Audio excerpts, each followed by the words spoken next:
Starting with the TD1 module responsible for the design of timber elements, AXISVM X7 R3 will include three new features. First is a simple one, with which the choice of executing flexural buckling, lateral torsional buckling, or performing both can be decided for timber design members. Inside the design parameters dialog of TD1, two new checkboxes are added which are responsible for the adjustability. If you allow these checks, the detailed design calculation will only include the ones which are set for the specific design member.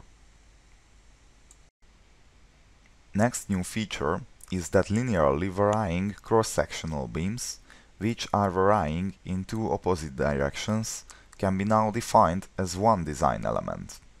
This feature is for glued laminated timber elements.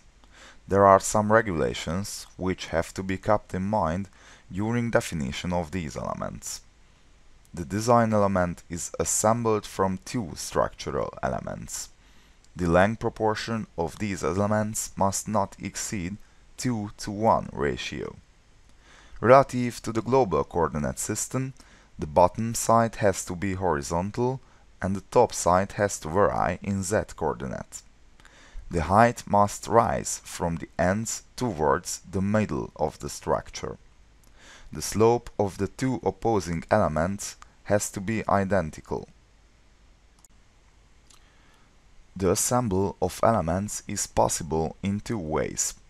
First is by defining straight logical axes and setting an appropriate eccentricity. Second is by defining skew axis and setting no eccentricity.